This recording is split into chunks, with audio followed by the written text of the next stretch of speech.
We are back. Giants baseball, past, present, and future. I'm Ralph Tyko with the Comfortably Zoned Radio Network, and my co-host on this show of late has been Ian Kahanowitz, baseball historian, Esquire, as well. How are you doing, sir? Yeah, I'm doing fantastic, Ralph. Every time I get a chance to talk baseball with you, I'm doing fantastic. Let me ask you, is Esquire used anymore? You're an attorney. Do you refer to yourself as that? I do. Do you tell your wife in the middle of the night? Do you say you're with an Esquire? Yeah, I told her that 22 years ago, and now she says I might be with an Esquire, but I'm judge, jury, and executioner counselor. Oh, okay. So that that takes care of it. You got to have a balance in a relationship, and I think if you're doing quite well under that circumstances, at least you have something to look forward to at the very end when she judges you and executes you. No, she executes me, all right. Crucifies me. Okay. Well, it's a slow process with a lot of folks, and not just women with men with women too. Execution comes slow and painful sometimes. But you seem to be working through it. You have two wonderful kids that you just vacationed with up Maine, am I correct? Maine, yeah. I took the twins up, and you go to near Canada, and the next year I'm getting my passports because we're going to cross the border, and it's 4 hours south of Quebec City, and they had a bike race from Quebec City all the way through Maine to Bar Harbor, which again lays on Mount Desert Island, which is home to Acadia National Park, who have the most visitors, but listen to this because it's very important, per square inch. I think Yosemite or the Grand Canyon has the most people, but Arcadia is the most visited per square inch. They have something called Cadillac Mountain, which is the highest peak in the Northeast. I think it surpasses Mount Washington in New Hampshire by a couple of 100 feet. And it's the first place that the sun rises in the United States. And I took a picture of it, which I put on my Facebook profile so people could see. It's absolutely wonderful. The people are nice. The town is beautiful. Arcadia is like you died and gone to heaven. Wow, very cool. You get to travel the East Coast. I get to travel the West Coast. We were talking off the air. I got stationed out in California, native New Yorker as well as you, and I was 20 when I left New York for pretty much the rest of my life. I go back to visit now and again, but I missed out. Our family didn't have a car, and I missed out on East Coast traveling upstate New York. Did a couple of times, but nothing extensive, and I feel cheated on some levels from that respect. On the other hand, I've had the West Coast to make my home for vacations and everything. It's great out here too. So you can't have everything, Ian. No, you can't. But you got the West Coast, and of course, we talk about the Giants every week, and that whole region of NorCal. And we'll get into the rivalry between the Dodgers and Giants in the two different cities. But the whole region has really been built up since the mid-'70s when you had that whole crisis in San Francisco when Stoneham was losing the team because people weren't showing up, and San Francisco really became what you see in like Dirty Harry and those kind of films, the streets of San Francisco.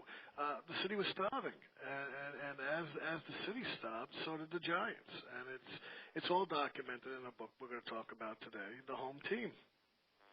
Beautiful, and we're going to put that interview on in back of this one. We'll attach the two, and you are going to give us in that interview a perspective of what it was like, what the difference was like for the Giants from New York. When I was a kid, they were the New York Giants, to San Francisco, and what the adjustment has been for both players and management. What I want to do before that, Ian, is clear up. We talked extensively about Alvin Dark a couple of weeks ago. And baseball historian, maven, fellow podcaster on this network, Alan Blumpkin, said we were a little hard on Alvin in our description of him. I didn't tell the story of Alvin Dark. It occurred to me until after we turned the mic off that Jim Bouton's, maybe I did tell the story, but I'll repeat it if I did. Jim Bouton's favorite player, as was mine, when he was a kid, was Alvin Dark.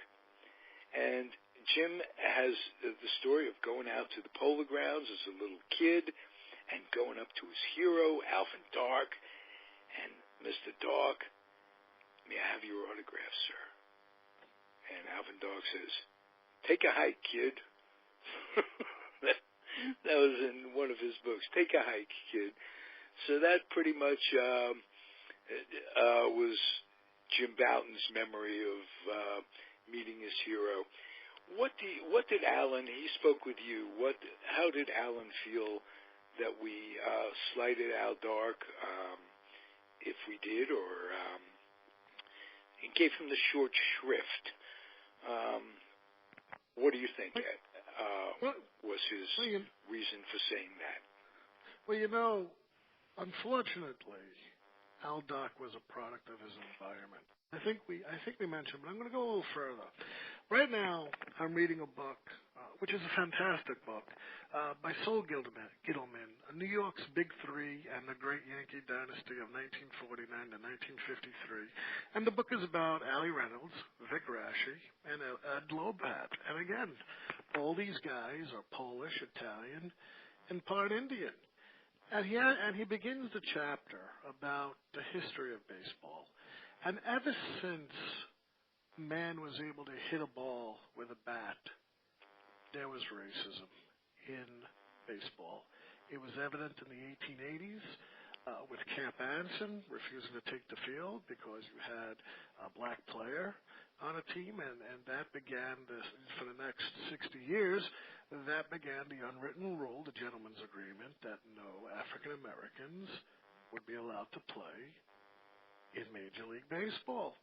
Now, at the same time, and what people don't know, women were playing ball, and a lot of colleges had women teams, and by the late 1880s, you had this backlash to the Civil War, the growing unpopularity of women's suffrages rights and movement, combined with African Americans obtaining jobs and taking it away from white folks, caused a real fear in American society. So that by 1896, when the Supreme Court ruled on Plessy versus Ferguson, saying, look, separate but equal, well, that just divided America for the next 60 years until the Brown versus Board of Education case.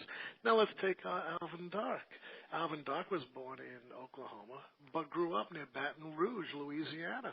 He was privy to the lynchings, to the common phrase that blacks are lazy. They didn't call them blacks. They called them the N-word. When I spoke to my grandmother, and she grew up, she was a couple of years older than Alvin Dark, she never said blacks or African Americans. It was always the N-word.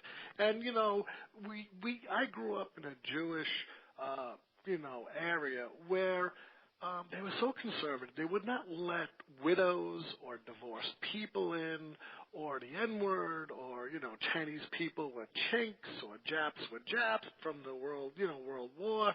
I mean, you had Admiral Halsey running around saying they're monkeys, if you recall reading your World War II history.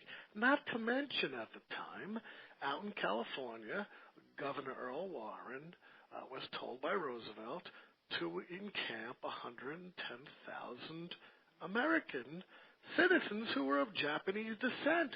They all lost their houses. They were talking about rounding up the Italians as well. They were, and the Germans.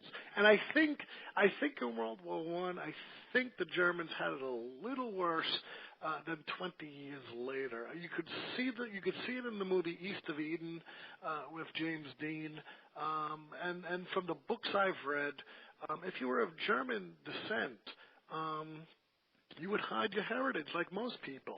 And one of the things Mr. Gittleman points out in his book is up here in Boston, we have Johnny Pesky. Now in 1942, he was a rookie shortstop for the Boston Red Sox. His real name wasn't Pesky; it was Paviskovich. Yeah. So that's all that Al Simmons needed to know. And Simmons, who was finishing up his 20-year career, and of course he was a great player and a home run hitter in the American League, he too was Polish. He was born Aloysius Szymanski. And he just lambasted Pesky. When he saw Pesky, Simmons was 6 feet tall, weighed 190 pounds. Here comes Pesky, right? He's 5'9" and 160. He began jockeying him. You little dumb Polak, what the hell are you doing in that uniform? Simmons badged the rookie mercilessly. Well, wasn't Simmons Polish as well? He was, but he hid his name. Boy, that sounds like an Edgar Hoover kind of move, if you know what I mean. Just coming out against what one really is. Wow, that's terrible. And Pesky returned the fire to Simmons, saying, "I'm no dumb Polak. You have Polish blood in you. You're the dumb Polak. I'm a Croat, and I'm a smart Croat. But you had this kind of racism, Ralph, that you and I, more so you, because you grew up in the Civil Rights era. You see, you grew up in probably the most turbulent time in American history, and of course Vietnam, but you had Jackie Robinson, and you saw Jackie. I was 2 years old when Jackie died. And you have Ronnie Rabinovitz on your programs, and he can always tell you about Jackie. But Jackie Robinson, Martin Luther King Jr. said, look, it was him who started the Civil Rights Movement. And he did. But you got to understand, Robinson was called every name in the book. He was spiked. Chapman on Philadelphia. He just riled Robinson. And 10, 15 years before, Jewish maven Hank Greenberg, what he went through as being a Jew. He never saw this stuff outside the Bronx. You had the Jewish maven butcher, you had the deli guy. I grew up in a Jewish neighborhood. I understand what Greenberg went through. And as soon as you went to the minor leagues, boom, you kike, and then they walk around him. I don't see any horns on your head. Yeah. He was called out. Well, you hit on something that that I fully ascribe to. Prejudice is all based on fear of losing your job, money coming in. Any minority that's ever come to this country, the Irish have gone through it, the Italians, the Jews, especially the blacks, because they you mentioned the Chinese before, and your phrase, Japs were Japs. Right. That was cute. Japanese were Japs, Ian. That's what they called them. They said, look, they're Japs. I know, but you said Japs were Japs. Now they call them Japanese. They actually, I feel if one has to think about what they call someone else, why don't you just call them a human being? Why does everybody have to be labeled in this thing? But why is, like I started to say, people have always been afraid of losing their avocation, losing their job to somebody who comes in, or their daughters. With the blacks, it was fear of everything, as if they voluntarily came to this country. It's an amazing psyche that we have. We are not one. We are terribly polarized. And what causes the polarization, or what keeps it going, basically is organized religion. that keeps us apart. There's more hatred than love preached from the pulpit. And sometimes the words, they don't tell you who to vote for per se, but they'll say, that guy running is not one of us. Wink and a nod. And you know what's really scary to me in today's day and age is that the line between church and state, let alone church and humanity, is blurred. And Trump is one of those that blurs it to the point where he's going to let churches keep their 501c3s and allow them to openly politicize from the pulpit. Now, they've always done it, but this takes all of the mystery out of it. And I say that churches should be taxed, synagogues, mosques, whatever. You tax them, and they'll go out of business. Eventually, they'll have to. If you tax them, they'll have to compete with the astrologers and the like, and they have nothing to compete with because they're just as mythological as astrology.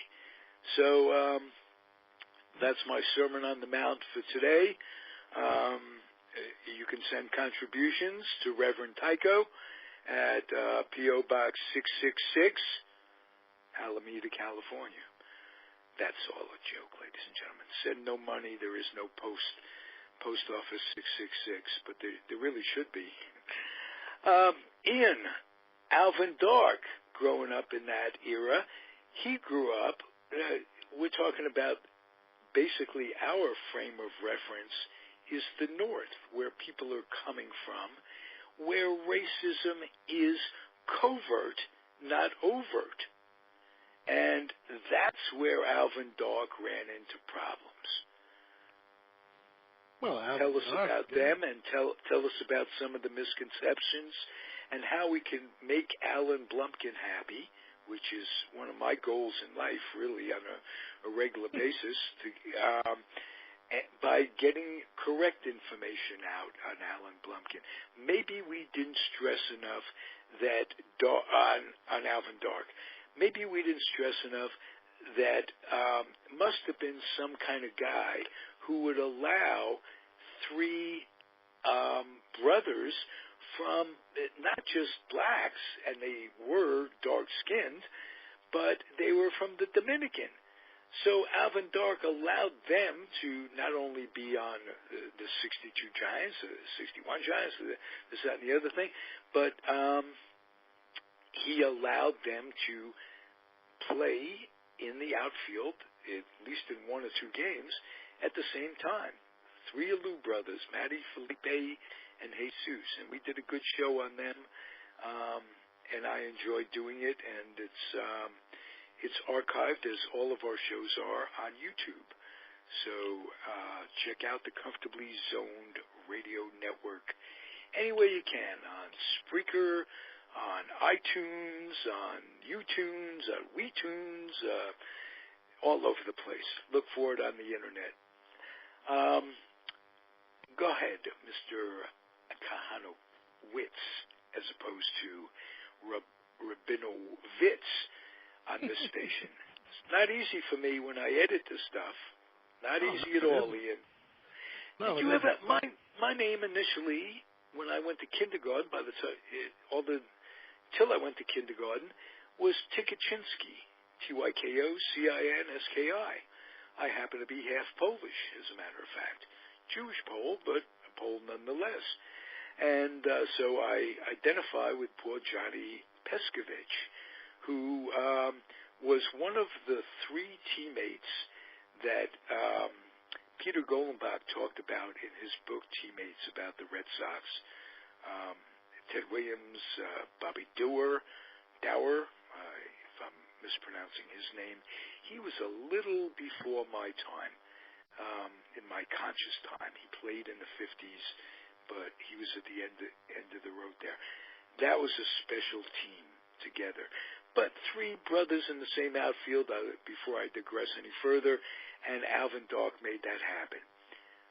Conversely, he was at total odds with Cepeda, who he considered to be lazy and an underachiever. And so let's put it this way. Alvin Dark was a mixed bag in a lot of ways. As a ball player, I think he was every bit as good as Reese and Rizzuto. I really do. I think he was a better hitter than both of them. I think he was ferocious on the base paths. He was a damn good ball player himself. So, what say you, Ian? Well, I'm going to say three things, here, Ralph. One, I do believe there's some merit to what you said, that organized religion is the root of all evils. From the prejudice it creates, amongst other, to label, to pigeonhole, to stereotype people into a certain bracket, and then point fingers at somebody else, saying, well, you're not Catholic, or you're not Jewish, and you can't celebrate this. We're all human beings. And remember... And they all have the most despicable thing in common. Every one of them. They don't treat women equally, one way or the other. You can't pray in the same place. You have to wear different garb. Whatever it is, there's no equality for men and women. That's the worst thing that religion does. There is no way that a loving God would allow what's going on what has always gone on in this world. It is Now take this for an example, Ralph. I grew up Jewish, a very Jewish neighborhood. Alvin Dark was very religious. He was a Southern Baptist, and from the time he left San Francisco to the time he got to Oakland the second time, he had a transformation. And it was seen in his managerial style in the 74 Oakland A's organization. He really abided by the fact, and he knew he was coming to an Oakland A's team that had Vida Blue on it. You had, Holtzman was on it. You had Jews, you had blacks, you had Reggie Jackson on it. And we spoke about Jackson, he grew up with Jewish folks. But Dark did have a transformation. I think he lightened his stance around the time he got to Cleveland. But three things are held into what I think was Dark's persona. One is organized religion.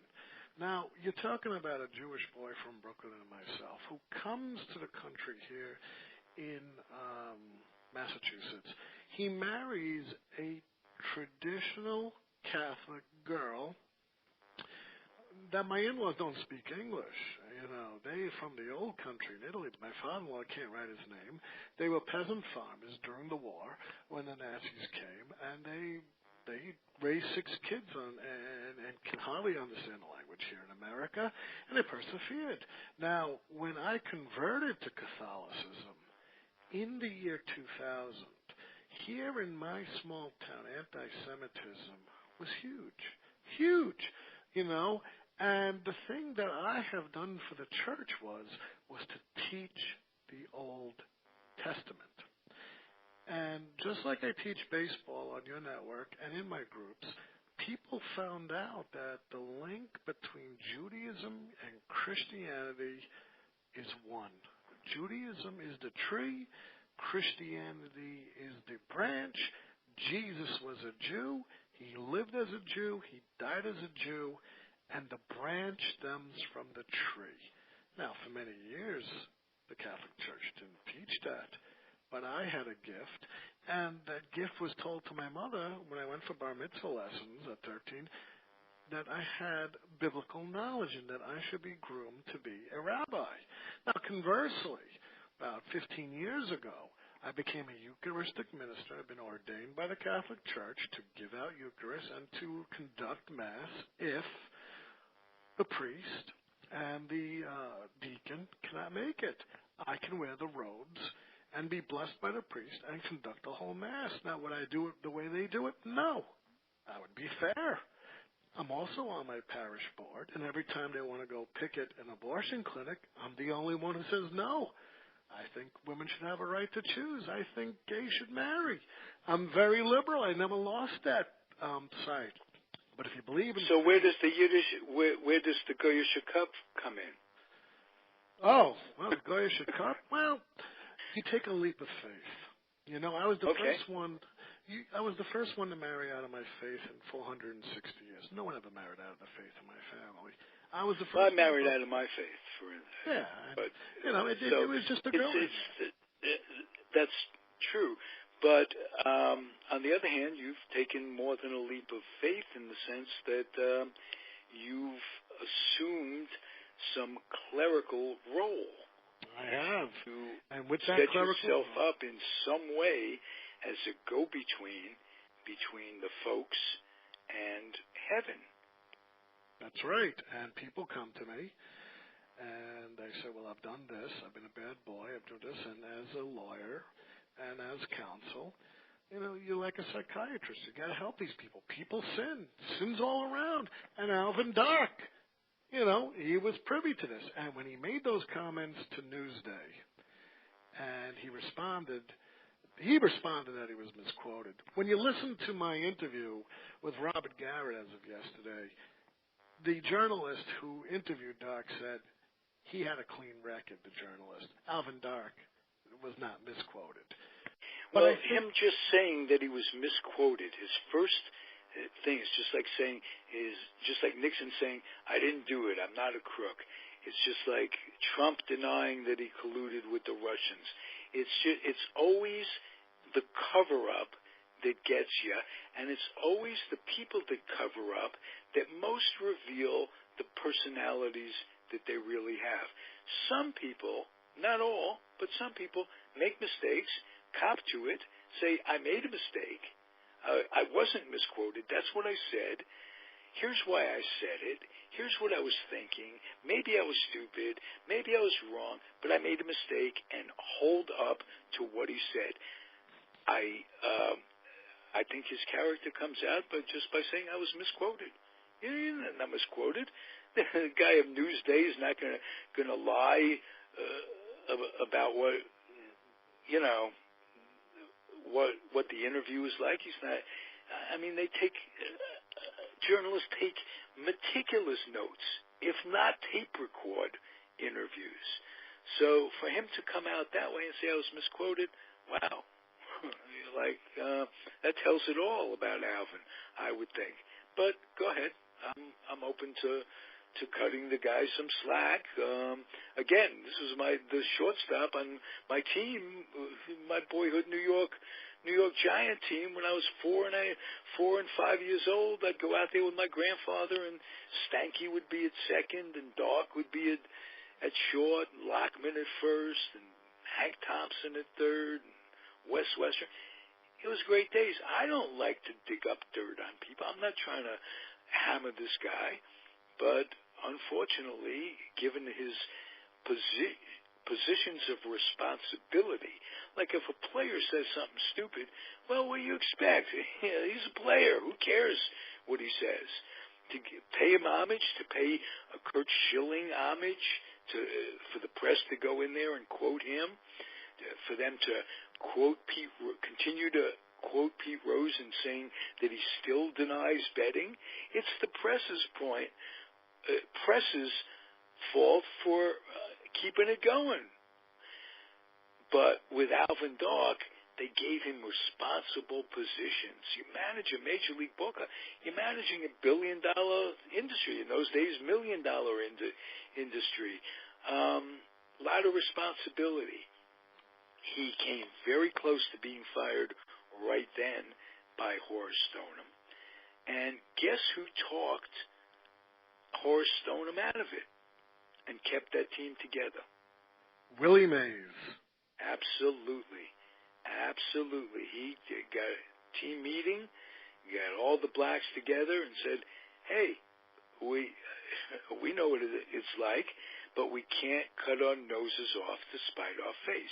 All they cared about in those days, other places, getting a share, piece of the pie, World Series, and then there were no playoffs.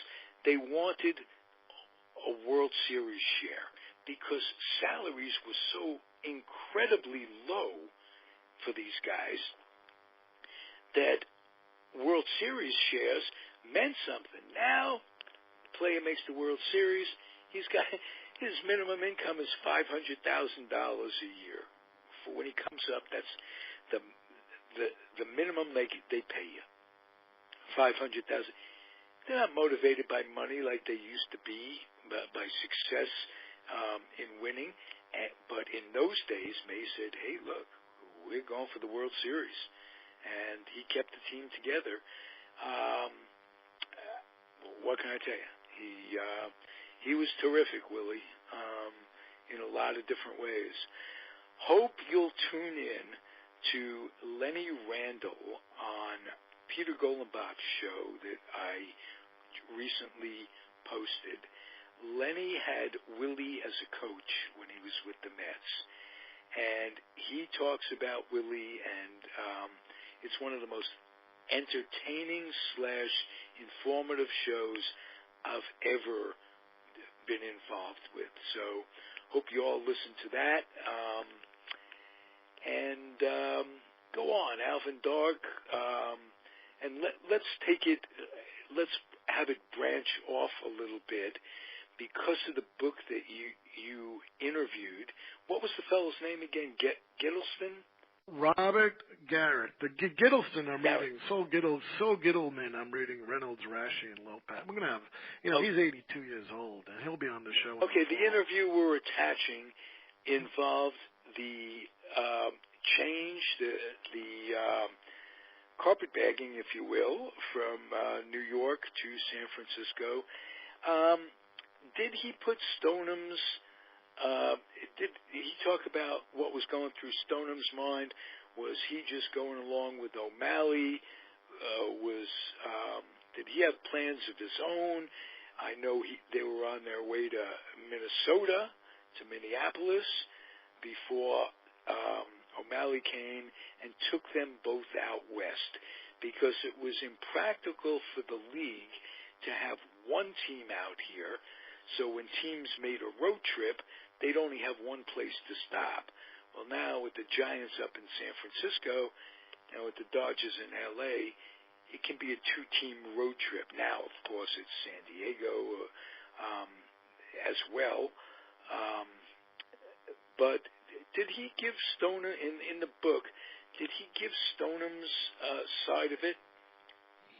And after 6 years of researching this book and, covering the history from the 1930s right up until Pac Bell Park was created in 2000. I think it's called something else. What's it called now, Ralph?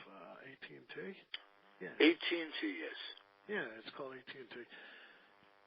The Stoneham family, right from his father, Charles, who bought the team in 1919. Now the author's going to be writing a bio on him. He mentions it on my show yesterday. Horace Stoneham is so painted in such a great light in this book with the many things that he did.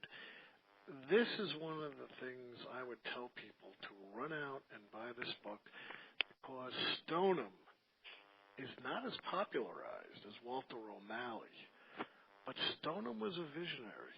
He was not Walter O'Malley. Excuse me, Walter O'Malley popularized? Yeah, he's popularized. He was brash. He was outspoken. He was the king, Branch Rickey. No, I thought you said Walter O'Malley. Yeah, Walter O'Malley. He was the king of the Dodgers. Well, actually,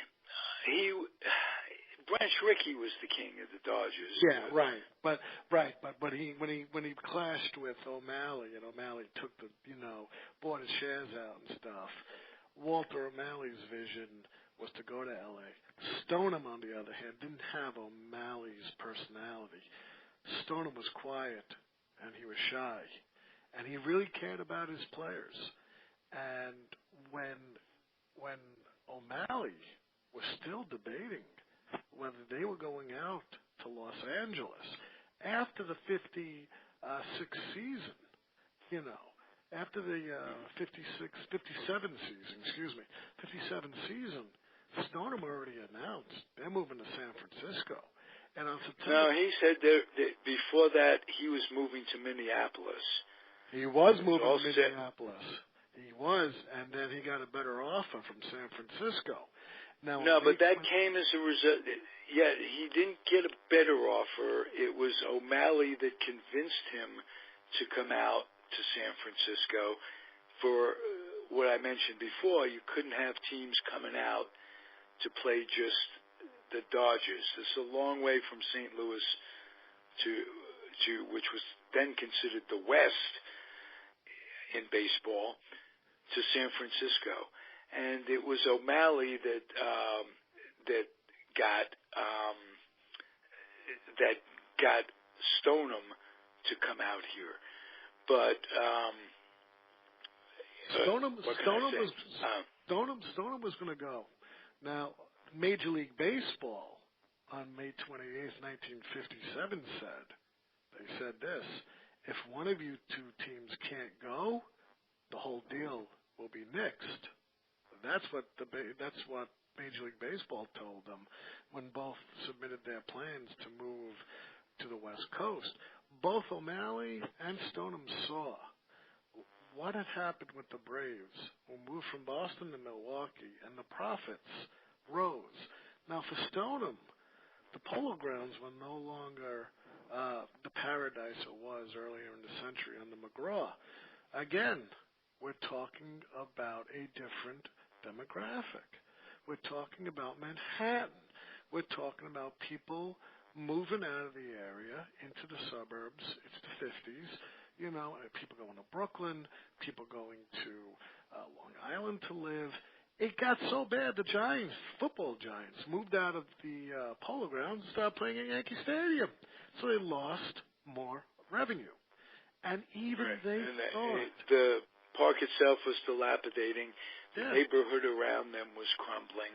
And I can see that there was some justification for Stoneham to move. He said it best. He says, when they asked about, how about all the kids that me included, that you'll be leaving? He said, I wouldn't be leaving if their parents, the parents of those kids, would have brought them out to the ball game more. So, but O'Malley, it was totally different. He was the most profitable team in the National League before he left. He was offered a ballpark in what is now the City Park area where Shea was. And he said no. No, we're the Brooklyn Dodgers. We're not going to be the Queens Dodgers. There's all kinds of problems with Robert Moses and the Mayor Wagner, but let's face it, Stoneham was the most greedy, horrible human beings, right up there in the minds of New Yorkers with Hitler and Trump and all of them. You mean O'Malley? O'Malley, not Stoneham. Yeah.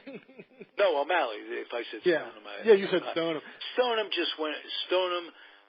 again, looking for profitability, was on his way to Minnesota, and O'Malley queered it. I think he queered it because the way he queered it was that he had territorial rights, because one of his AAA farm clubs was St. Paul. And I think that gave him territorial rights to the area, and if he didn't have to use the power, he didn't, but he would have if Stoneham would have nixed the idea, and he had to move out. The problem was they both got great deals. To be honest with you, they were going to build them a state. O'Malley got the land. That was the difference. Stoneham got what would have been a great idea if the park they built wasn't right on the water, and the little mountain that they tore down. Was keeping the wind out, and they tested. They went out to see the park at a time when it wasn't windy, and the wind traditionally blows at 3:30 in the afternoon, right then, mostly day games back in those days. So the park was a disaster. They put a heating system in that never worked from day one. There were supposed to be little heaters under all the seats. It never got turned on. It never worked. And you'd go out there, one would go out there at night and freeze their butts off. And I was one of them. I made the mistake. When I first came out to California in 1966, went to a day game against Cincinnati, figuring I'm in California. I don't even remember having a jacket on. And it was freezing cold. And another time I could remember going to a night game in Candlestick when I was well-dressed with a parka and everything else, and it was still freezing cold. The wind would blow in, and it was just frigid. So it didn't work out for Stoneham, basically because of the park. And the Giants went through a lot of turmoil before that stadium was finally built. They were on their way out at least 3 times. They were going to go to Tampa Bay, and great story about that, if I haven't told it to you, Ian, is what queered the deal for the Giants going to Tampa Bay was the 2 things. First of all, the president of the National League was Bill White, who was a former New York Giant first baseman who was later traded from the San Francisco Giants to the St. Louis Cardinals, who did their training in St. Petersburg, their spring training, as did the Yankees. They shared Jack Lang's field. And in those days, if not last Thursday, St. Petersburg, it's more covert now than overt, but St. Petersburg was incredibly a racist city. And they would not allow the blacks, Bill White, Kurt Flood, Bob Gibson, wouldn't allow these guys, Lou Brock, to train, to stay at the same hotel as the players stayed, as the white players stayed. They had to be farmed out to boarding houses and families that took them in. They were happy with the accommodations from that standpoint. They got loving care and treatment, but you know what? If you can't get what everybody else has, it's going to stick in your mind. And years later, when it came time for the Giants moving out to San Francisco, to Tampa Bay, St. Pete, as a matter of fact, Mike Piazza's dad was one of those people involved in buying the team, if I'm not mistaken, at that time. But Bill White queered the deal, and he had a little smile on his face when he did it as well. But my point was they were on their way out 2 or 3 times. They had votes for stadium referendums and what have you. Always failed. And fortunately, new ownership came in eventually after Bob Lurie, Peter McGowan, who was just one of those people who loved the Giants. He was an old New York Giant fan when he was a kid, and he put some money up and bought the team. He was the head of Safeway at the time, and got a stadium built with private money, and that's is going to set a big trend, because in the past, teams would depend on cities to build ballparks, and McGowan got it built on private money. And when we talk about the Giants today, we have to say that we have to make note of the big loan just been paid off. It's been 10 years. They've been in a new stadium, and they've had tremendous success in the last 3, 6, 7 years. 3 pennants, 3 World Series championships, and they're going through a little downswing here. But if I could predict a team that will come back fast from this, it's the Giants, because they sell out every night. They're now free of debt, and they've got money that they don't mind putting back into the organization. Can't say that for all teams. Same token, we're talking about today's, let me just finish this. The Dodgers have built, today's baseball, the Dodgers have built now what I consider to be, along with Houston, one of the 2 best teams in baseball. They're terrific. They win every night. And it looks like they're going to be solid for a long time. Why? Because of an infusion of new money. In the Dodgers case, it was Magic Johnson who put together an ownership consortium that is feeding the coffers. So whatever that expression is. I'll stop rambling and give it over to my baseball maven of the day, Ian Kahanowitz. Well, you're absolutely right about Stoneham. He was going to move to Minnesota first, and they built the ballpark. 2 Major League Baseball specifications. Stoneham told Ricky about his plans, and O'Malley set him up with the mayor of San Francisco, and who literally he toured with Stoneham around that Bay Area. When they did build Candlestick Park, keep in mind they were at Seal Stadium, which was again part of the Pacific Coast League, and a lot of people look at that as a minor league, but it wasn't. You had Billy Martin that came out of there. You had Ted Williams that came out of there. You had Joe DiMaggio. Oh, the DiMaggios came out of there. Lazzari, and is a tremendous league. They played like 180 games a year. They did. They'd go into a town for 8 days. It was just all train travel. Players would not want to leave the Pacific Coast League. They'd be called up, and guys like Steve Bilko spent the majority of their career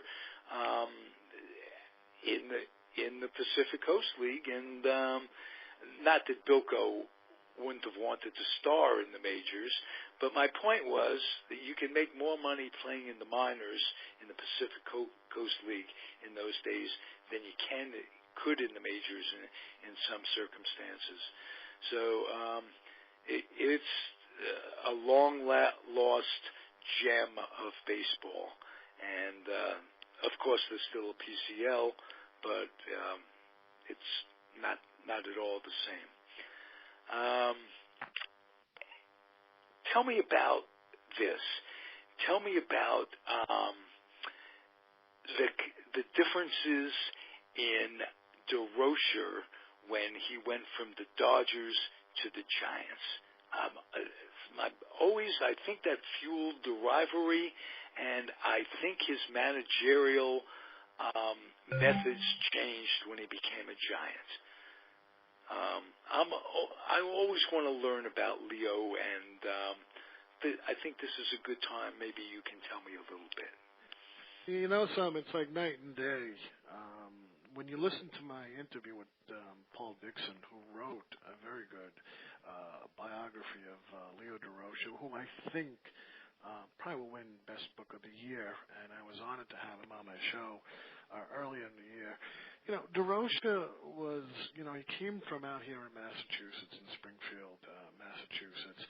And when he got to, the major leagues, again, he was on the Yankees, but again, we're talking about hazing people. We're talking about jabber-jawing from the dugout. We're talking about a hard style of play.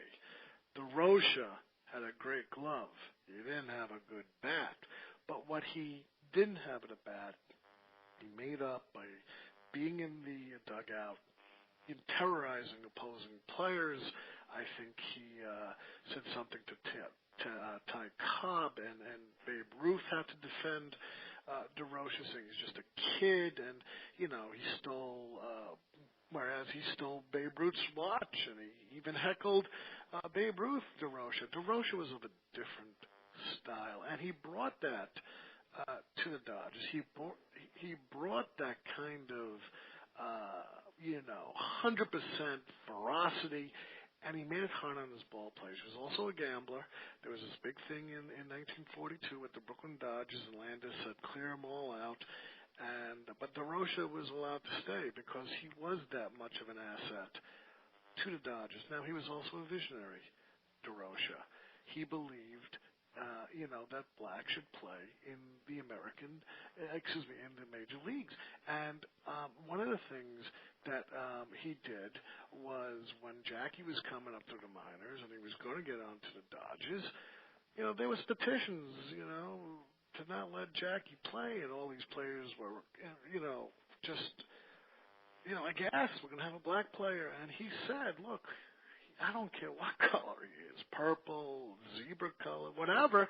If he's going to help this ball club, he's going to stay. And anyone who wants to go, there's the door. And he did. He got rid of all those. Now, I asked that question for a reason. I was hoping you'd bring up that story.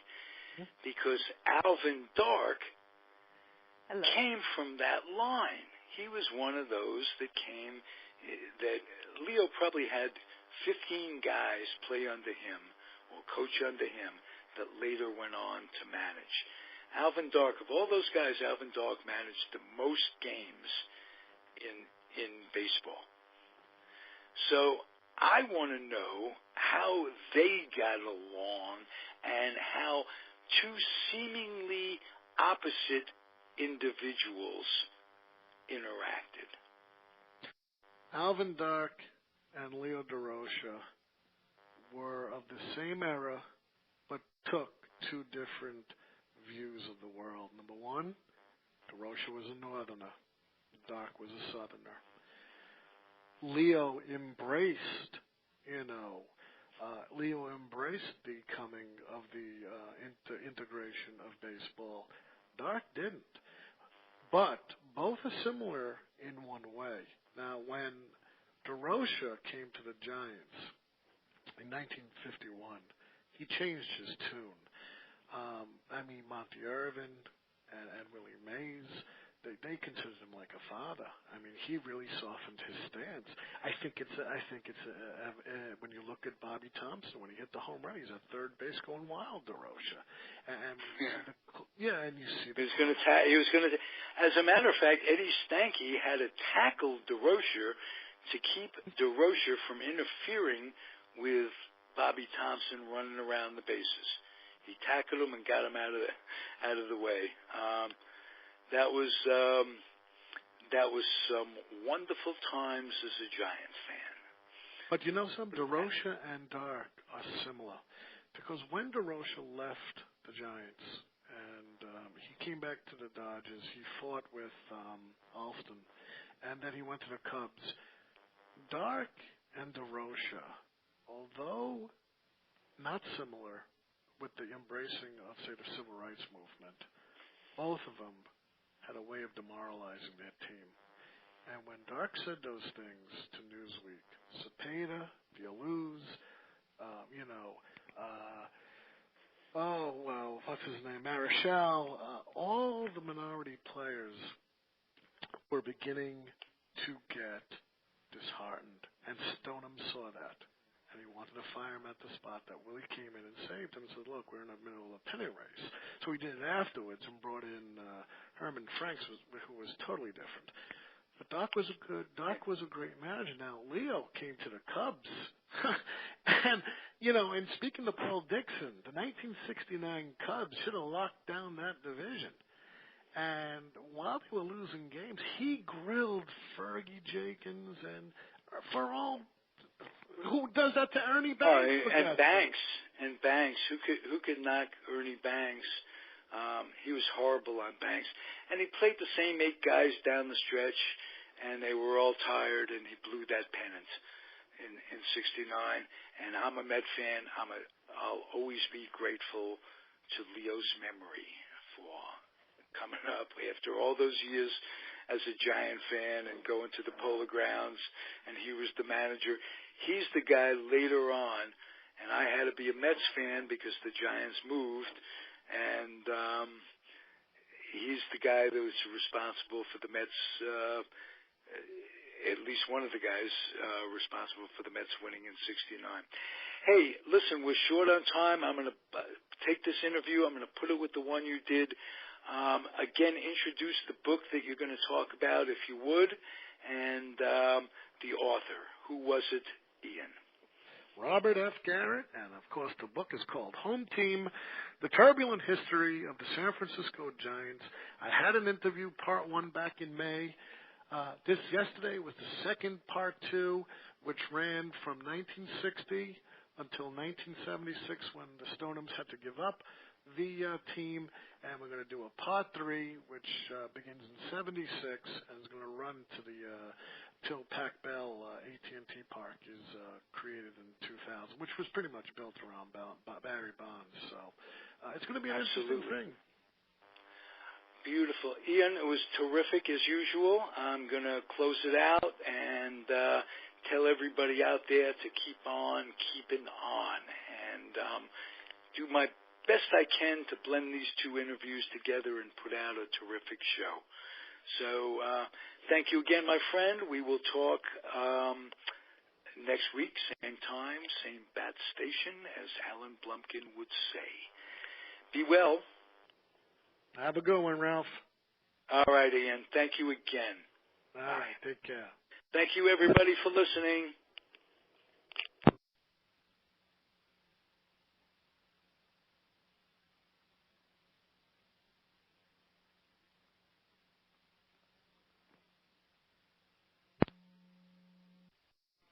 My baby dolls, we are back.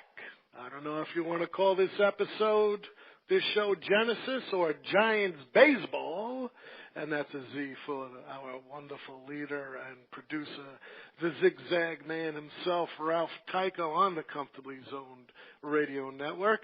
Well, we are talking Giants Baseball again. And I love talking Giants baseball, and we have a returning guest, and anyone who returns to my show, hey, you got to be on it. We have Robert F. Garrett on the show today, and again, we continue on with part 2 of his book, Home Team, The Turbulent History of the San Francisco Giants.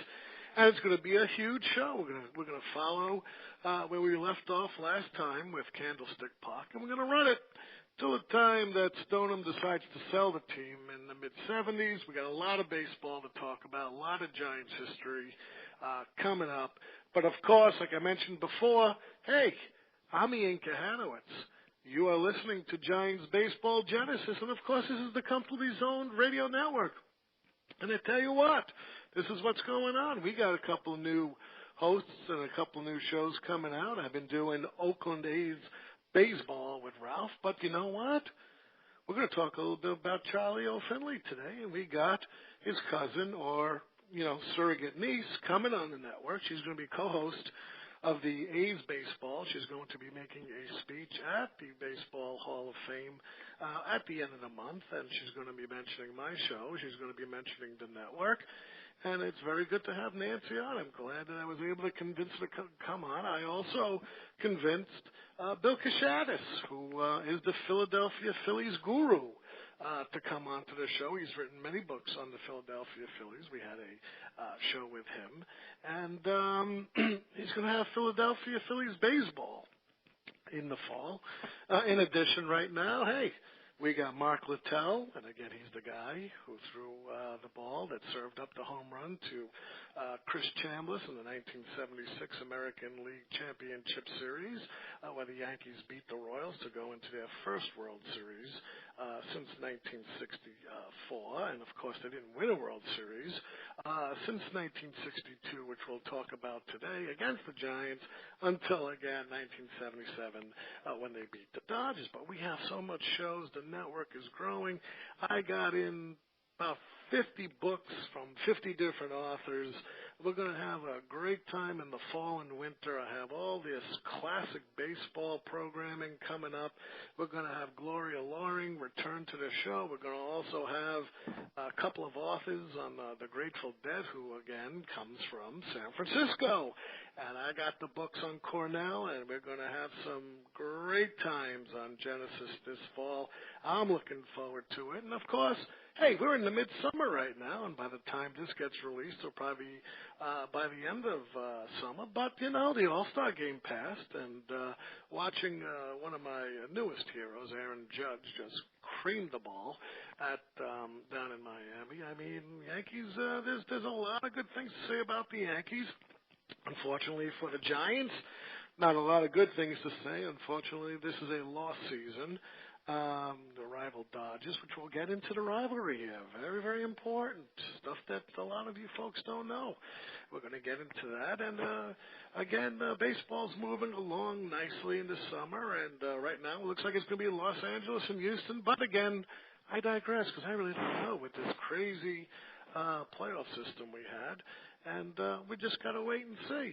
Again, we have on the show Robert Garrett. And just to refresh your memory on Robert F. Garrett, he is an emeritus professor of English and humanities at the University of Puget Sound.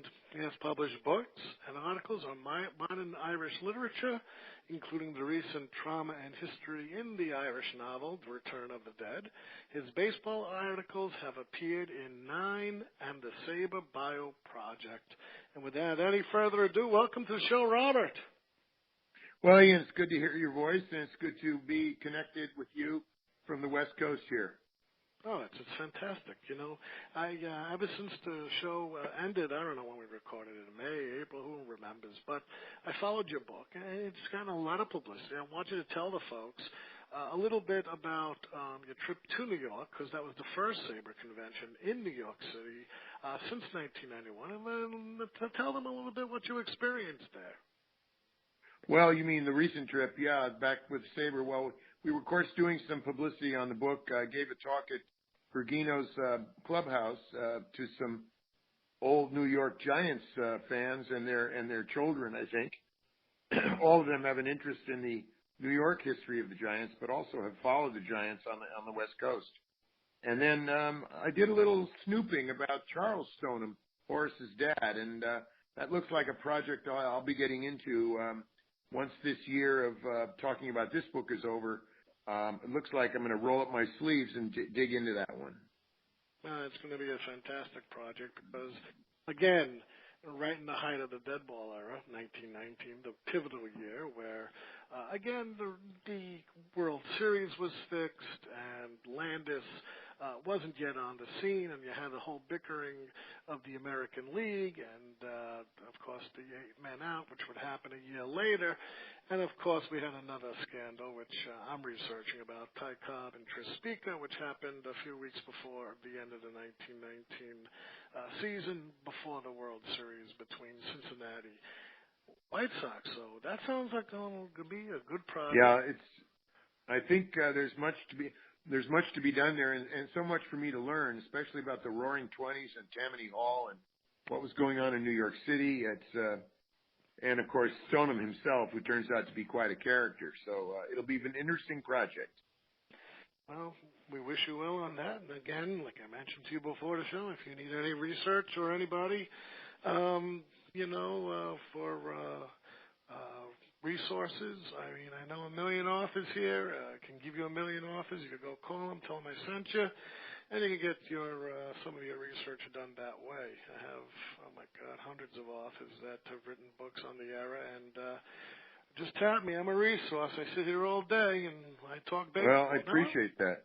Yeah, I appreciate that very much. Yeah. Whatever you need. Now, look, last time we were here, we ended with Candlestick. And, of course, now, I love these names, Candlestick, the Temple of Winds, Field of Screams, Harney's Horror, Foggy Field, Valley Forge. These were just a few of the names from a list making Candlestick Park the most vilified baseball venue of the 20th century. And we ended, of course, with the whole wrangling of the building where they call it the curse of the builder's name over there. I forget his name, but... yeah, Charles Harney. Yeah, we ended with Harney. But now let's just talk about a couple of things that happened, that happened after. Let's talk about the All-Star game that happened there. Well, the famous moment, I think it's again so well known that Stu Miller, blown off the mound, and I say in the book, in true fashion, true Candlestick fashion, blown out of proportion, because he actually just a gust came and he rocked a little bit, and they called him for a balk. But the way the press jumped on it, he was soaring above the clouds with the wind there. But Ian, given the notorious aspects of Candlestick, Stoneham prospered there for the first 8 years of the decade. The Giants were an incredible ball club. Probably, I say in the book, the greatest team never to win a world championship. 5 Hall of Famers played together for 3.5 years on those teams in Candlestick, and great all-star players as well. And they never could quite lost out twice in the last 3 or 4 days of the season to their arch rivals, the Dodgers, in 65 and 66. And yet you look at the decade, and they were the leading National League team in wins. So despite the craziness, and eventually the fans caught on too, you had to bring overcoats and gloves to watch night games in the summer. Still, the Giants played well, and Stoneham prospered. Before he left for New York in 57, a unit of his National Exhibition Company sold on the stock market for about $125. By 1965, that same single unit was now selling for $780 a share. So he was doing okay, and the team was playing good baseball. And we as fans, I was a boy then, but we as fans were treated to some of the greatest players in the game. They just couldn't quite get over the hump. They had one National League pennant in 1962, and they lost out to the Yankees on an extremely exciting 7th game. Runners at second and third, Willie McCovey up, 9th inning. All it takes would be a single. Giants would have won 2-1. It was a white-knuckled game, 1-0. And he hit a screaming line drive that Bobby Richardson was in perfect position to snag, and that was the series. So they played great baseball despite their ballpark. And it's interesting because you had teams like the Mets. Casey Stengel came to the park, and in his 58 years of baseball, he never saw anything like what you're going to explain right now.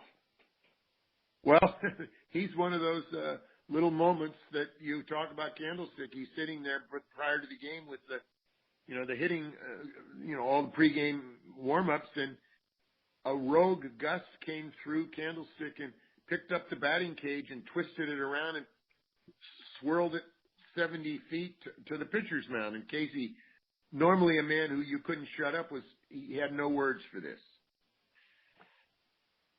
And I think when the Giants returned to Polo Grounds, didn't Willie Mays hit a home run in his first at bat against the Mets? I'm not sure if it was the first at bat, but the fans came out. Of course, this was a great moment for New York fans to come to that's by now a sacred place. Over the years, the history there, of course, and then to see Mays back, albeit in a San Francisco uniform, but nonetheless out in center field again for many New York fans. This was an incredible moment. And it was interesting reading your book. I'm glad you touched on this. You think the rivalry in New York between the Dodgers and Giants were you had people on the train. My uncle always used to tell me, God rest his soul, people used to have fights on the street corner right by like a luncheonette or something. Who was better, Mays, Mantle, or Snyder? I mean, that's how it was. But now you're moving to California, and it's even worse between Los Angeles and San Francisco. Can you let us know a little bit about what's that all about? Well, I'm glad you raised this issue because I had the privilege and the honor of interviewing Vin Scully for this book. We sat down for an hour, and he told me things I didn't know anything about. For example, that he was a Giants fan. Now, people back east probably knew that about him, but I didn't. He grew up as a Giants fan, and he told me how intense everything was back there. The people would work side by side, and there could be three different affections going on, and the kind of banter that took place. And he called it an intensity of space because you were really knocked up against each other. You lived right around the corner. There might be another guy who's a different fan of a different team. It was the most, for one thing, no other team in the history of baseball had two ball clubs in the same league together. There were, in the old days, cities had two ball clubs, but they were often in different leagues. But this one was unusual. And then you had three teams in such close proximity. And then he said, when I got to Los Angeles, I assumed that the rivalry would sort of be phased out because of the distance and the fact that these cities were almost 400 miles apart.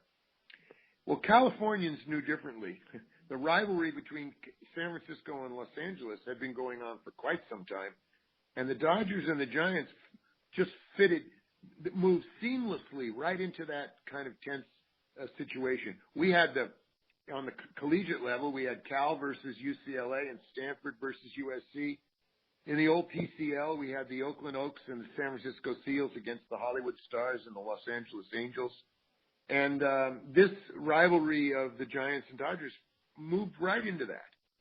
And, of course, the fact that they were playing such great baseball. Consider this. In 1959, when both the Dodgers and the Giants were playing in venues that were not suitable for Major League Baseball, the Giants were in a little crackerbox Seals Stadium, although it was a beautiful, beautiful ballpark, the jewel of the minor league system. It only sat 23,000, just under 23,000. You looked south to this cavernous Los Angeles Coliseum where Walter O'Malley had to stay for 4 years while they were building Dodger Stadium. It was, again, unsuitable for different reasons. You could put in 90,000 fans, but left field line was 240 feet, given it was a football stadium. So you had that problem. Well, in 1959, playing in these two venues, the Giants were 2 games up with 8 games to go. The city was crazy with World Series fever, and the Dodgers caught them and won that pennant. And if that didn't trigger feelings of rivalry, just the beginning of what was to come between the Dodgers and the Giants on the West Coast. So the same thing happened in '62, Ian. You know very well that the 1962 season was a mirror, an uncanny replica of the 1951 season when they had the most famous playoff game in one could argue the most famous playoff game in Major League history, the famous shot heard around the world when Bobby Thompson dramatically won that game. It was exactly October 3rd, 1962, in another 3-game playoff against the Dodgers when the Giants again caught the Dodgers in the 9th inning and surpassed them to win the pennant. These little wrinkles of, all this connection just made the rivalry even more intense. And you know what's interesting? You would figure, hey, it's California, but us people in the East, we don't know anything about what's going on. San Francisco was sort of the more stuffier, more business-like part of the, Northern Cal, which it's really not geographically. It's right in the middle if you look on the map. But L.A. was like this Hollywood and this upstart town, and the language, the food, the culture were totally different. That's right. San Francisco was a European town. It had old history. It was the banking center. It was the center of what we would call sophisticated. I mean, certainly the San Franciscans felt that way. And Los Angeles was wide open. The automobile was the king. The freeway system connected all these other places. Some people argued that there was no center to Los Angeles. It was just a place. And of course, the connections with Disneyland and Hollywood, all of the flashy things. So you had two styles that were rubbing against each other, if you will. And then you had this great baseball that was a kind of symbol of that tension, with these great teams, great players, and all of the exciting baseball were down to the wire. You're facing each other in moments where, well, in those 4 years, 59, 62, 65, and 66, the pennant was all decided in the last week against the same two teams. You had Drysdale and Kovacs. You had great pitching on the Dodgers side. They would win their games 1-0, 2-1, and then you had these incredible hitters, power hitters, Mays, McCovey, Cepeda, Jim Ray Hart. On the other side, so the style of baseball was completely different. So it was a very exciting time to watch these two relatively young teams, and they were only in their first 10 years of existence on the West Coast, but the sparks that flew were amazing. And Alvin Dock was the manager during the 62 season. And again, you had two different styles of play. The Dodgers were, fast and free, and and they had Maury Wills and a couple of others, and the Giants were power hitters. But hey, here's a nickname that will stand in eternity: the Swamp Fox. Well, that's a very famous incident where the Giants were. There was a moment when the Giants made fall out of the race. The Dodgers were up by 5, coming in for a 3-game series, and as you say, they were built on speed and pitching. So you'd get Maury Wills on base. Sometimes he'd walk, sometimes he'd bunt, and there he is sitting at first with no outs. He steals second, maybe steals third, sacrifice fly, and that's 1-0, and that's sometimes how the games would end. It was a different style of baseball. The Giants, on the other hand, went for the big inning. So Dark is scratching his head and he's thinking, how can I slow these guys down? There was Tommy Davis and Willie Davis. They were also burners running the base path. So he talked to the groundskeeper, Matty Schwab, and he said, can we water a little bit of, slow this down, water a little bit around first? Well, the Dodgers weren't stupid. They saw the conditions around the first base path, and they protested, and the umpires made Schwab clean it up. Well, of course, the way to clean it up is to bring in Pete Moss, and he raked it in, and it got worse. I think, if I'm not mistaken, in 3 games, the Dodgers stole 1 base. The Giants swept the series, and they were back in the race.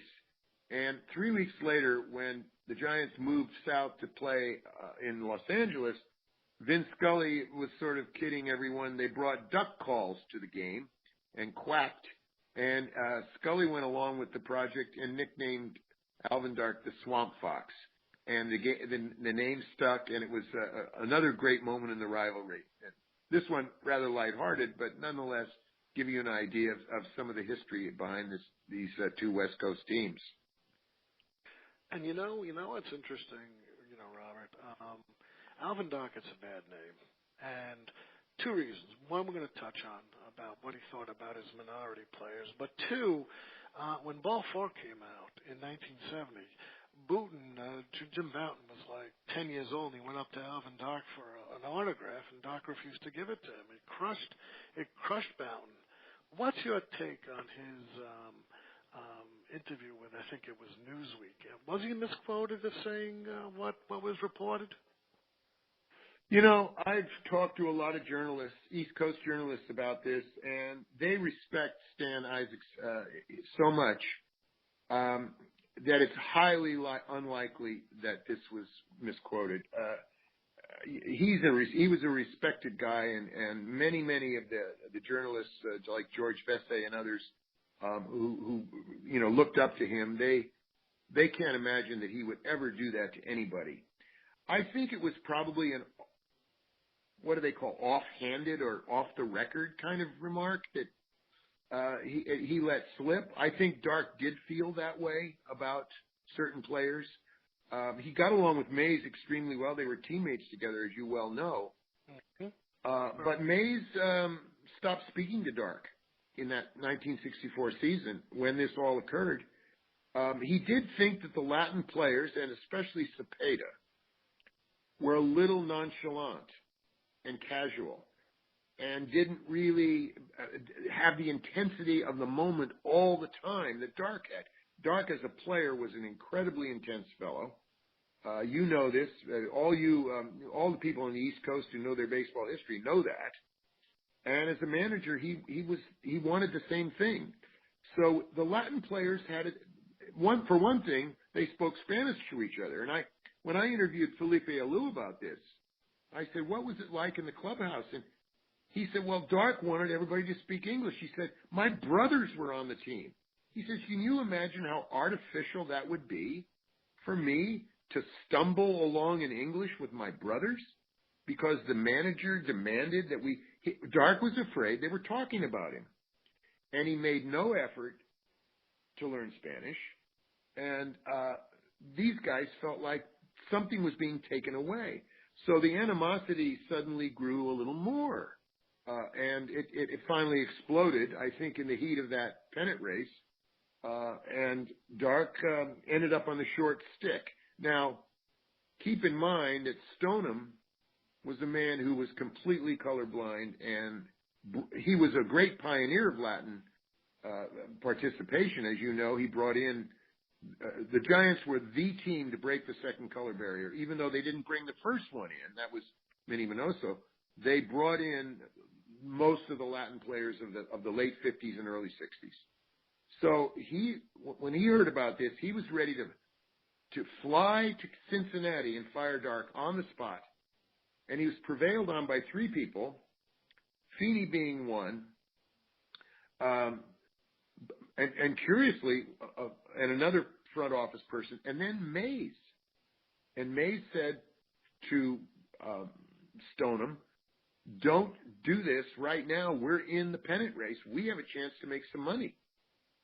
And so Dark was, it turned out that they didn't win that year, and he was gone in the off season. And the man they brought in, Herman Franks, did speak some Spanish. And he was he was also an old Giant from New York, played with DeRocha. It was a coach with DeRocha. He put in a different style, and the Giants prospered. Mays especially had some of his best years as a San Francisco Giant under Franks. So that was, again, a very tricky time for Giants history. And you know what's interesting, because I had this whole discussion with my producer on A's Baseball. We spoke about Alvin Dark, and my producer rips him. I defended Dark on a couple of points, which I'm going to tell you now. And Alan Blumpkin, I don't know if you know who he is. I do a show with him and David Nemec, author David Nemec, old-time baseball and trivia. Alan Blumpkin said he would have given Dark a little less harsh treatment, and I'll tell you why. Number one, Dark was born early 1920s in Comanche, Oklahoma, moved to Louisiana and grew up near Baton Rouge. Again, you're in the deep South. You have all these, cases against African-American folks where there's all white jury trials, and they go to jail, they get hung. There's lynchings going on in Louisiana. I think Dark was a product of his time. But not only that, when you look at him as a player, many people don't realize how good Dark was as a shortstop. He was an all-star for 3 seasons. He hit 300 or more 3 times while playing for the New York Giants, and he was the first National League shortstop to hit 20 home runs more than once. His .411 career slugging average was the 7th highest by a National League shortstop at his retirement, and his 126 home runs placed him behind only Ernie Banks and Travis Jackson. He led the National Leagues in putouts and double plays 3 times, and he ended his career with the 7th most double plays at 933, and I'm reading this right off the stats, and 10th highest fielding percentage at 960 in league history. He went on to become the 3rd manager to win pennant championships, both in the National American Leagues, both in San Francisco and Oakland. But I think, combined with growing up in a racist town, in the South, and the kind of level of play that he instituted, I think the words might have come out wrong because he set the bar high for all of his players. I have no quibbles with what you've just said about Dark as a player. And really, he was a successful manager statistically. I mean, after all, he won a championship with the Oakland A's. He won a championship with San Francisco.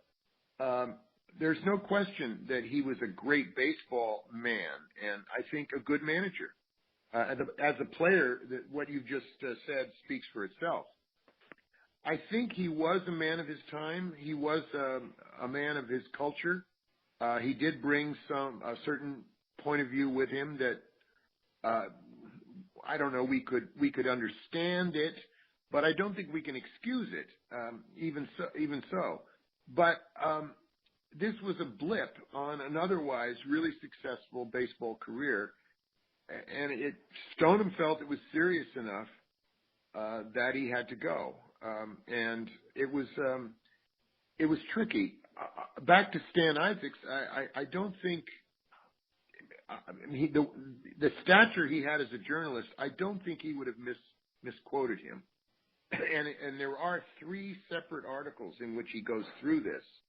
So I'm more inclined to think that this was a slip on the part of Dark, that he was probably frustrated. I think he was probably, this is August after all, and they're in the fight, and he wants more out of his players, and I think sometimes things can just slip off the tongue, as you know, and that was too bad because he did have a distinguished career in San Francisco as a manager. And Franks, what we're going to mention now, couldn't have been more different than Dark. And oh my gosh, night and day. Night and day. I mean, for one thing, he got along with Stoneham in a totally different way because Dark was a Southern Baptist, did not take a drink. Franks, on the other hand, was from the old tradition. He cussed, he smoked, he chewed tobacco, he drank, and he was close to Stoneham, historically part of the New York Giants, and Stoneham could talk to him. He was really the kind of guy that Stoneham could come to and talk baseball and talk about players, and they could sit down and have a drink together. And this was the kind of friendship that Stoneham, being sort of a man of his era, needed for that. And Franks, by the way, was even more successful as a manager than Dark. If you look at Franks' records, which to me, I have a chapter called Perennial Bridesmaids.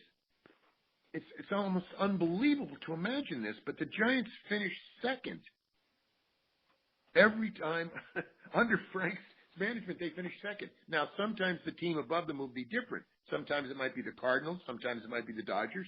But the Giants were always there and never could quite get over the hump. And that's right. And again, like the Yankees of the 1980s that won the most games, the Giants won the most games in the major leagues in the 1960s. They did. They did indeed.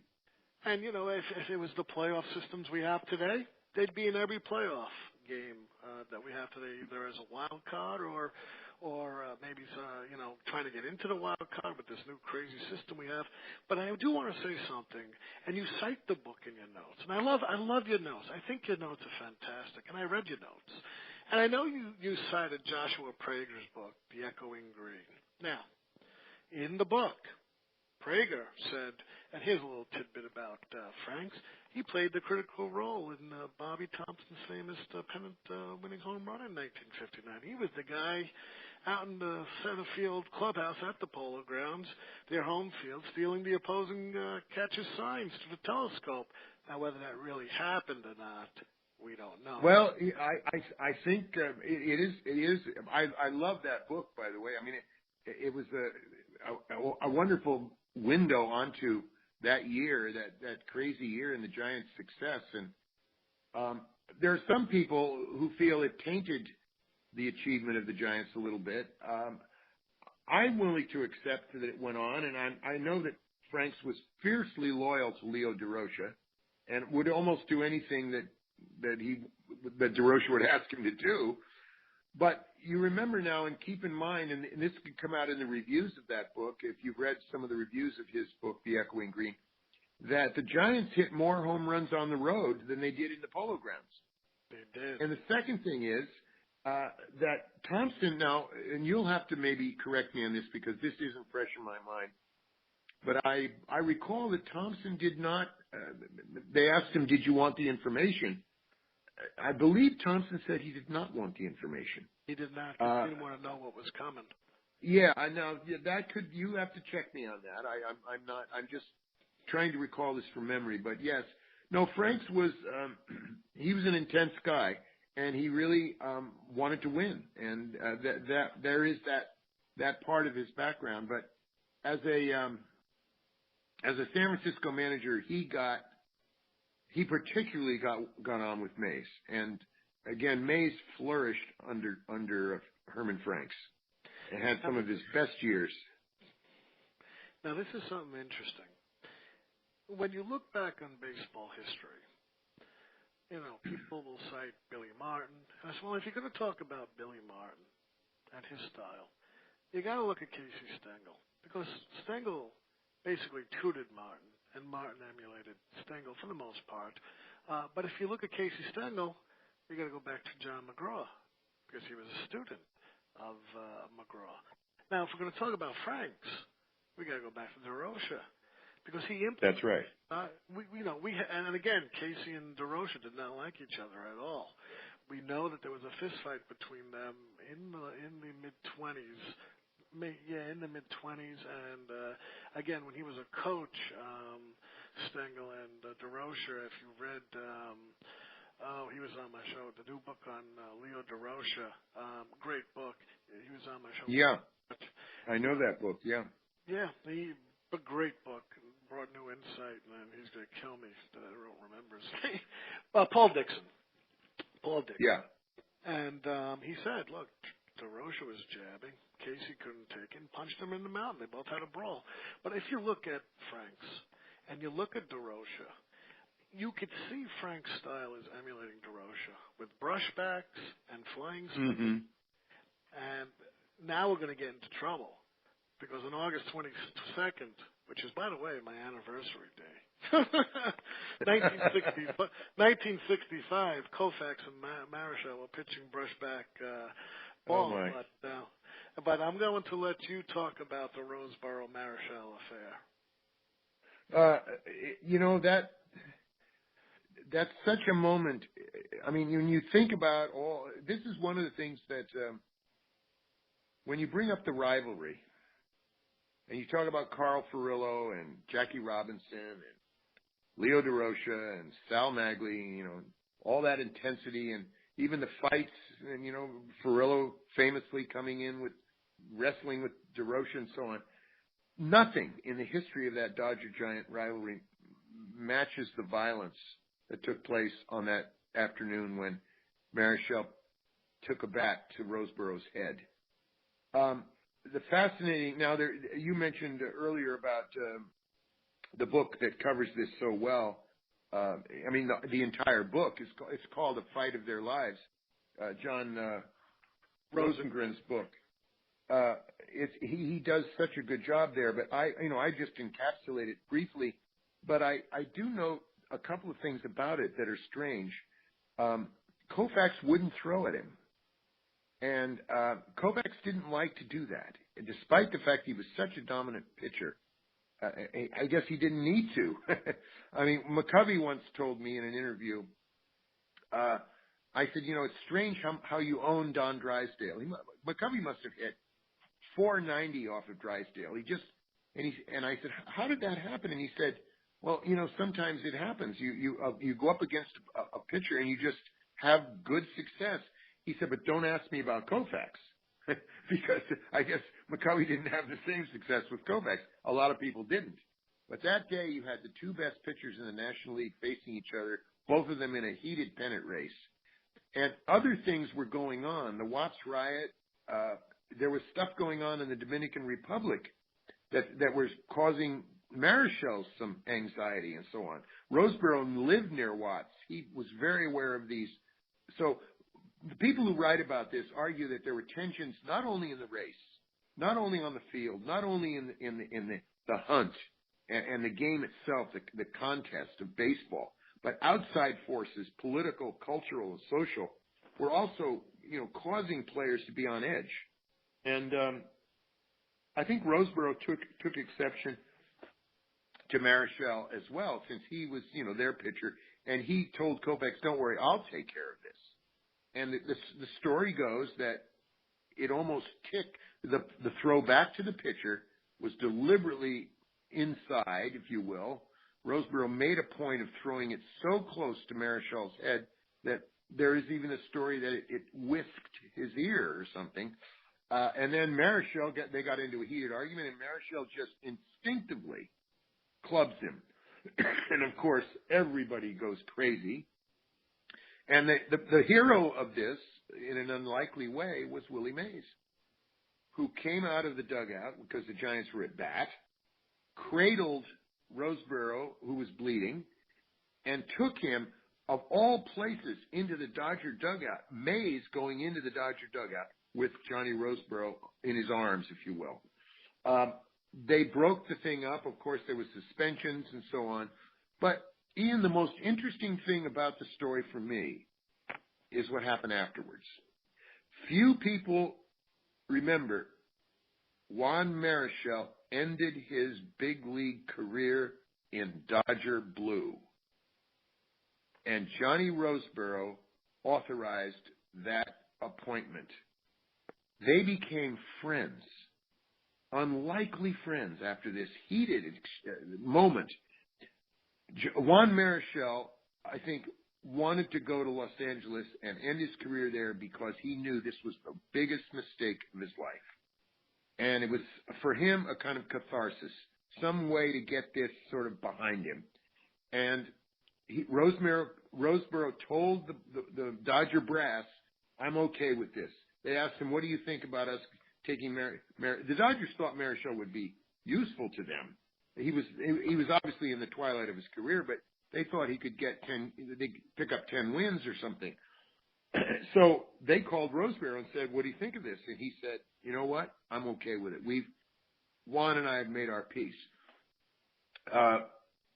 He retires from baseball. He waits the requisite amount of time, gets the call from the Hall of Fame in Cooperstown. I'm talking about Marichal now. Probably the second or third person he called was Johnny Roseborough. Years later, Johnny Roseborough passes. Juan Marichal is at his funeral, and even gave a little talk.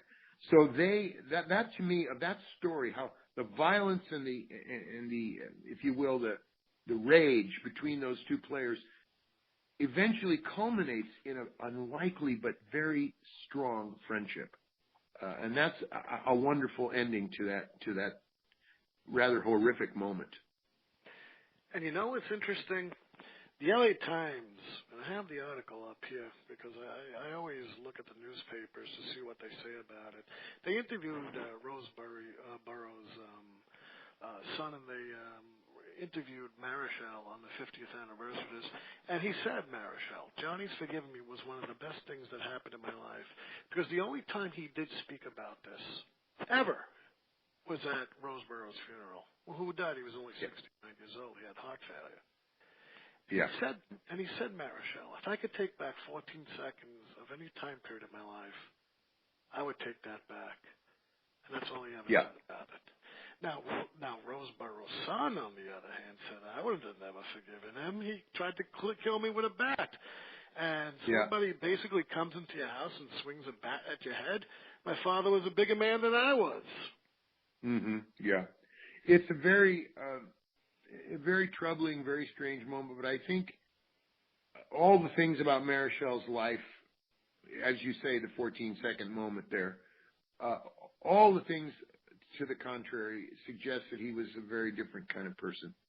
And I think Johnny Roseborough, it's one thing for a son to reflect on this, but I think Johnny Roseborough, the man who was, the second part of this story, was able to forgive him, I think is a great testimony not only to Roseborough, but I think also to Marechal's, what Marechal must have conveyed to Roseborough about how contrite and sorry he was that this happened. And what's even more important, what we should mention, was when Marechal was not voted in the first time, he called up Roseborough and he said, Johnny, I need your help. And they went on a tour together to try to get Marechal into the Hall of Fame.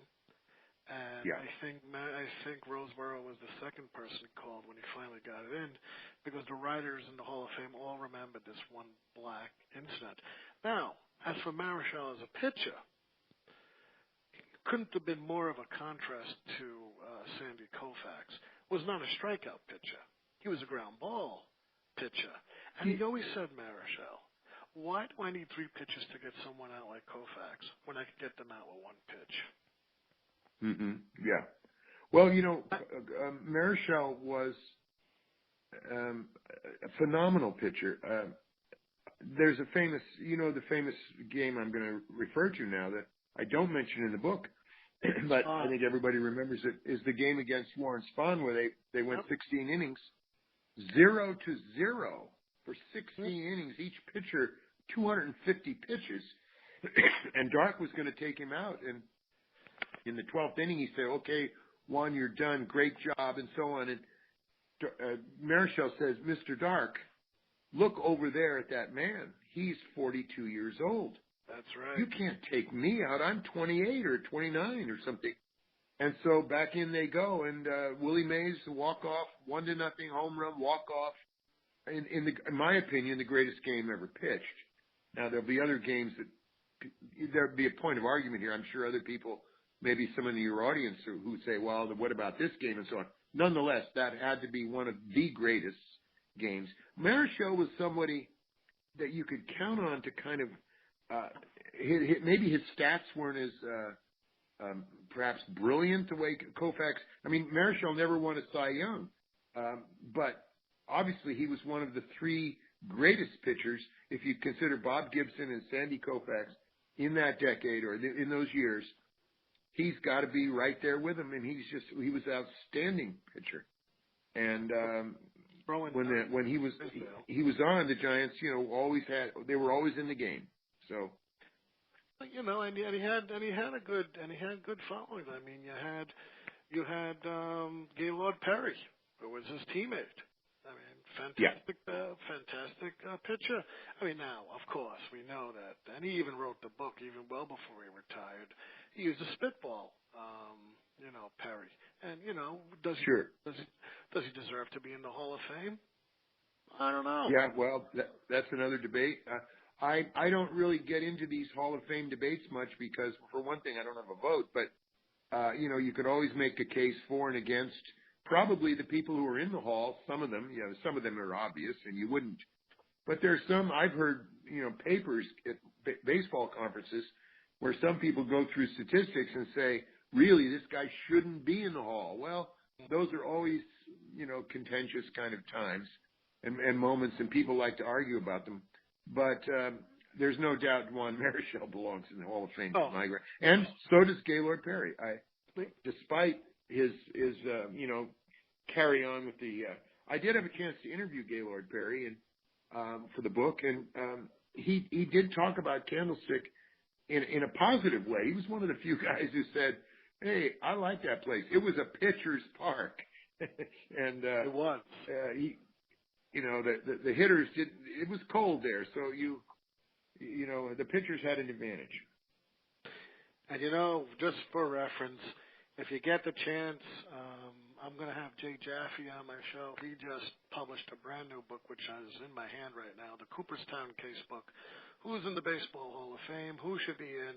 And who should pack up their plaques and leave? So, it's an interesting. I don't get into the debates either.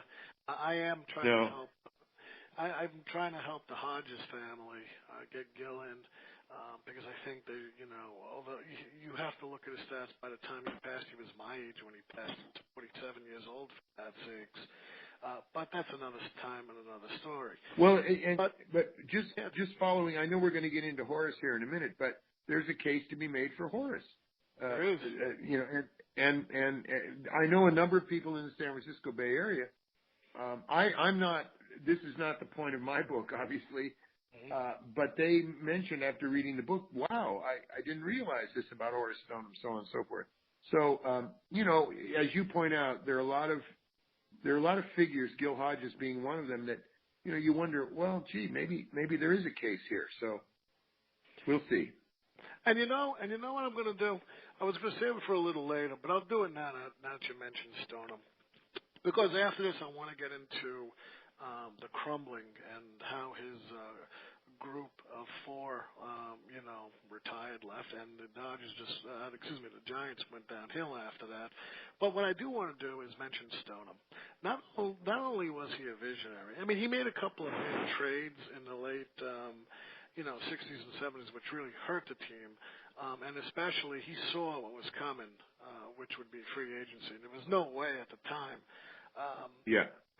that he could have afforded it with the turnout. And again, when I read your book and I see what's going on, it reminds me of all the Dirty Harry films for the early 1970s. San Francisco now is not this, Renaissance city, but now we have, the whole hippie, we have the anti-Vietnam, we got this whole culture thing that has contributed also to crime and a wave of there was anti-gay protests and people were getting beaten up and all this. So San Francisco, as well as the Giants, were on a slide. But Stoneham, for what it was worth, he knew he couldn't afford Willie Mays. What did he do to help out he's probably his most pivotal player ever? Well, this moment is a culmination of the Giants were sailing along successfully until Finley in 1968. The American League was caught off guard, as you know, when the Dodgers and the Giants moved west. And they responded by bringing the California Angels in 61 as an expansion team. But they also wanted Northern California. And so Finley convinced the other owners that, approve his exodus from Kansas City, where he was not happy. And he comes to Oakland. And what happens is they cut the gate in half. The Giants had a lock on that Bay Area, and it didn't create more fans. It just took the fans that were there and cut them in half. And the attendance was for both teams, despite the fact that the A's were playing championship baseball in the early 70s, unheralded stuff, back-to-back World Series championships. They didn't draw any more than the Giants together. The two teams were drawing about what the Giants drew before the A's got there. So Stoneham felt this in the bottom line, and he was quite upset about it. But what happened to him in addition to that was he lost his four most trusted people, isolating him at a time when he needed advice and friendship, facing this crisis of the gate being halved. Now, you point out Willie Mays' trade. Stoneham did this in secrecy because the one guy, he looked at his team and he saw that it was aging, and he needed, because of his shrinking bottom line, he had to get rid of his players, the big stars. And he started with Cepeda, and that was a controversial trade, but he began really letting go very promising players that would have, earlier in the decade, stayed on. And the Giants started to reflect this in their performance on the field. They started slipping. They were no longer the first or second, contending. They started to slip, and that made the gate slip even more. So it was a vicious circle. But the one player, he got rid of Marischal, he got rid of McCovey, Gaylord Perry, but the one player that he was so connected to was Willie Mays. And he worried so much about him, gave him a contract that he couldn't afford, unheralded money at the time. I think it was $170,000 a year, but money Stoneham didn't have. And he contacted the Mets. Payson and Grant were Mrs. Payson and Donald Grant were the executives. One was the owner, the other was the executive. And in secrecy, he negotiated a deal to where Mays would come back to New York as a Met. They would pick up Mays' salary. In other words, give him what Stoneham promised him. But the more important thing for Stoneham was they were going to guarantee Willie some future, a future that Stoneham himself could not guarantee. And that was in the form of staying on with the club as a coach or as a consultant or some facet. Mays got wind of this, as you can imagine, that it leaked out. Now, why did Stoneham do it in secrecy? Well, he was an old-fashioned owner. He did not want to hurt Mays' feelings. He knew in all these things of his years in trading and dealing and, switching players that things can go wrong. And he didn't want Mays to hear about him trying to shop him and have his feelings hurt that was he some kind of property. So Stoneham decided to approach the two of them in secret. However, it got out. Mays heard about it. Now, when I interviewed Mays, I asked him point blank about this. This must have been an amazing moment. You're with an organization your entire life, and suddenly you learn. And he said, to be honest with you, I almost left baseball. He said, I was so annoyed and so upset. And it wasn't until I talked to Stoneham personally that I realized what he was really trying to do. He was trying to secure my future. And that made all the difference to me. Not that I wanted to leave the Giants necessarily. However, it was, for me, going back to New York City was probably the only place I would really consider, and Stoneham made it possible. Well, that was an amazing moment, and for Mays it was a moment that connected him with Stoneham in a deeper way, if you will, even though he was now no longer a Giant. Ironically, Ian, the first series with Mays in a Met uniform came against his old team. And the Giants are coming from Montreal on an East Coast swing. They come into New York, Stoneham with him. The first game, Mays hits the winning home run against his old ball club. That night, Stoneham asks Mays to come to his room. And again, Mays, I knew nothing about this until Mays told me. And he sat up with Willie, basically in tears, explaining to him how hurt he was, but at the same time, how important it was for Mays to be given a future that he himself, Stoneham, couldn't afford. And that's a very moving moment, I think, in their history together. Try seeing an owner do that with a player these days. Never. Yeah. Well, that but speaks to. Go ahead. I was just going to say, it speaks to Stoneham's old-fashioned. He was truly a guy. Roger Angel came out to San Francisco in 1975 to interview him, knowing that he was that the team. Stoneham finally announced he went to the owners with grim news in April of 1975 and said, "I can no longer meet payroll. I've got enough to pay through June, and I need a loan from the National League." And the National League gave him the loan because, of course, they didn't want to lose San Francisco as a city. And then at that moment, Stoneham agreed, of course, to pay the loan back with the proceeds of the sale. He announced that the Giants were for sale. After, 57 years of a family ownership, Stoneham ownership, the Giants are suddenly going to be a new entity.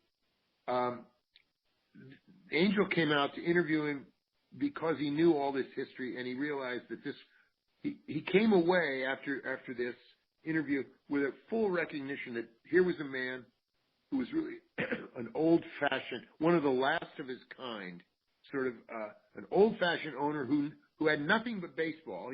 He didn't have a brewery. He wasn't a Ted Turner type or anything. Baseball was it. It was his whole life and his whole business. And he was struck by the fact that Stoneham could then he was relieved of pressure that he could now maybe enjoy the game of baseball again, knowing he's announced that he's now waiting for a buyer. That's a pivotal moment in Giants history. And of course, you know the results, and maybe we can talk about that another time. But it reflects on Stoneham as a person, I think, who realized his time in baseball was sort of up. There was a brave new world coming, and he wasn't equipped psychologically, temperamentally, and certainly financially to be able to manage himself in this kind of role. And this was a slow death of Stoneham and the Giants because, hey, we had Eddie Braddock. Let's talk about Eddie. He was there 65 years with the Giants organization. See, I think people, certainly I didn't understand this until I started doing research. It took me 6 years to put this book out, and I had to learn a lot. And one of the things I had to learn was about Horace Stoneham. I didn't realize how shy he was as an individual and how much he relied on loyalty was one of his great virtues, and he expected it also. He himself was loyal, but he also expected it. And he had around him 4 men that he relied on in these moments. And as Finlay put the pressure on the Giants, and Stoneham needed to kind of respond and figure out how I'm going to get the gate going and so on, and how am I going to deal with these players. And he relied on Eddie Braddock, a man who was with John McGraw, who went back so far in Giants history. He actually worked for McGraw. And Gary Schumacher, who worked for Stoneham, came to Stoneham in '46. Used to be a beat writer for the Brooklyn Eagle, but he came over to the Giants and handled all the press stuff. Stoneham hated to go before the press because he was so shy about it. The third person was Chub Feeney, his nephew, but also his vice president, lawyer. He relied on Chubb so much, a family member, of course, and then Herman Franks, one of, again, historically an old Giant. These 4 men were his sort of advisor, you might say his chamber. And when they started leaving one by one, and so on, by 1972, Stoneham was isolated. They'd all made their moves, different ways. Brannick and Schumacher retire. After the '68 season, Frank says, I'm gone. Chub Feeney becomes president of the National League in '69. By 1971, Stoneham is isolated. Now, he has executives. He has, other people. Jerry Donovan was the old Seals executive. But and Chuck Rupert was his son-in-law, who was a great accountant, good numbers guy. But they didn't have the history and the relationship with Stoneham, the intimacy that these other men had. And it left him isolated at a time when he had to make all of these decisions, which were terribly taxing, and he knew that his days were coming up to a close with the Giants, and he loved this baseball team so much he wanted to make sure players like Mays were settled and that he could find an owner who would keep the team in San Francisco and maybe with new energy could revitalize it. And you know what's interesting? They put artificial turf in when all these guys left in 1972. They went from grass to artificial turf. Yeah, there were some strange decisions made, honestly, and the team was just not successful. In 1974 and 75, the Giants drew fewer fans, almost. I think there was one year in 1933 or something when they drew, less than 500 or 400,000. But of all the years in Giants history, going all the way back to New York and couple that with San Francisco, '75 was among the worst years for attendance ever. And this is what was happening. The Giants were just not playing. They were not playing good baseball, and they just didn't have the resources to compete in a very, very competitive game. And you know what's interesting? You mentioned Finley, and there's a new book out by Jason Turbo, and he was on my show. Dynastic, bombastic, fantastic. The story of those wonderful A teams. Again, the A's won 5 years in a row, five Western Division titles, 3 World Series, 3 pennants they went to. But also, what we should mention is when Charlie O was shopping the Athletics, he came to Stoneham and said, "Hey, can we borrow Candlestick, Park until we get a park going?" And Stoneham said no. Yeah.